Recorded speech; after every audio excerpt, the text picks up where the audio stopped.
Roland Mumford with Mumford.law. Today, this is a video about a Florida pastor who was racially profiled by a Bartow, Florida police officer. This pastor was on his way home from arriving from a trip, traveling from the airport back to his residence. And something was wrong, apparently, allegedly, with his license plate tag light or something to that effect.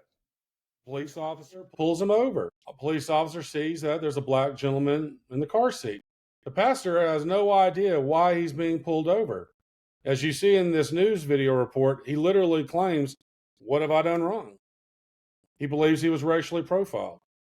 This police officer asked the pastor if he could search his car. What reasonable, articulable suspicion did this police officer have to justify such a question? Why not just speak with him about his tag issue and let him be on about his way? Well, apparently, I believe the pastor refused to allow a search of his car, and rightfully so.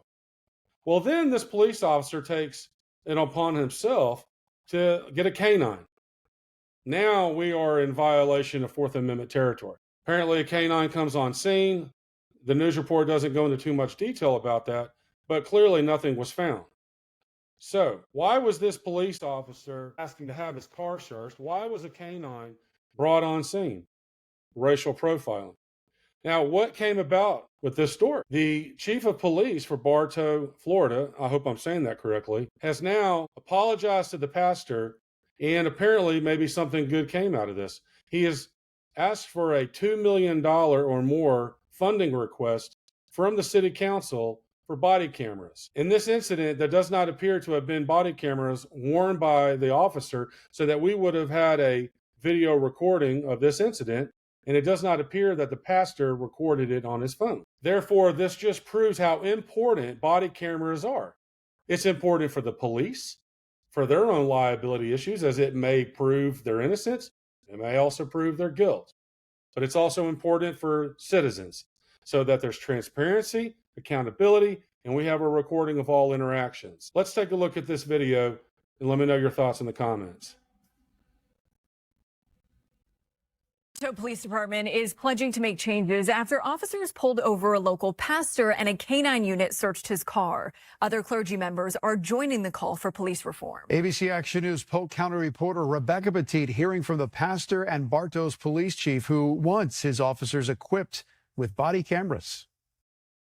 After everything that happened, I end up switching the sermon. Pastor Dontavius Sanders says in the early morning hours of June 29th, as he was driving home from the airport, he was pulled over by Bartow police officers, but wasn't initially told why. I'm trying to figure out, like, am I a suspect for something?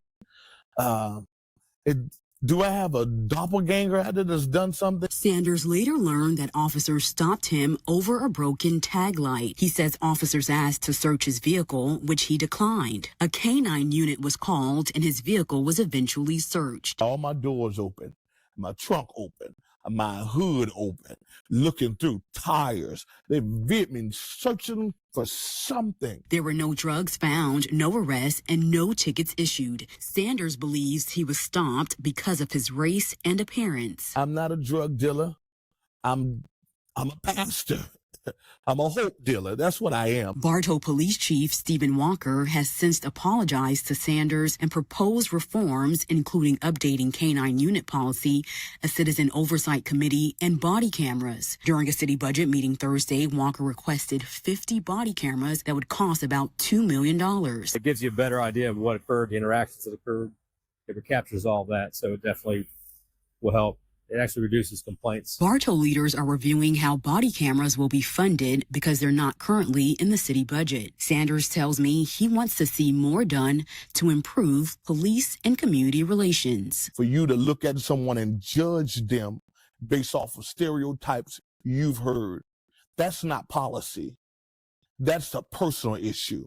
That's a heart issue.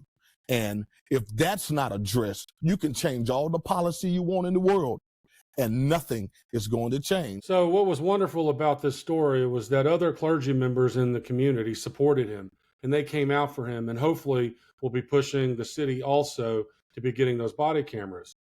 It touched his heart and soul Imagine that, something so profound of an experience that you change your entire sermon before your church. This is another example of police officers not informing a driver at the outset why they were pulled over. He's wondering, why am I being searched?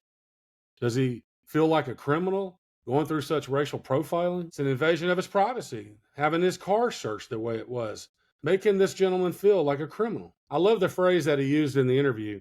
He says that he's not a drug dealer, he's a hope dealer. Now, something that was not discussed in this news report was the fact that when the officer brought the canine on scene, which I believe was retaliation for the pastor rejecting the officer's request to search the car, this brings up another issue of the canine comes on scene and we know that the car was searched, but yet nothing was found. So that comes up with the question of, was this dog falsely alerted? What is it that caused this dog to alert? But there's nothing in the vehicle.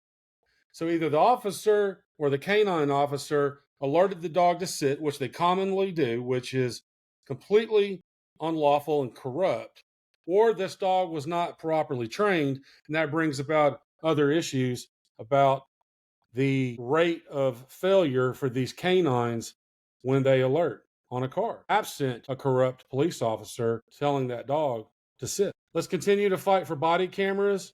Appreciate your time. Let's hit that 10,000 subscriber goal by July 31st. Please click like, share, and subscribe. Have a great day.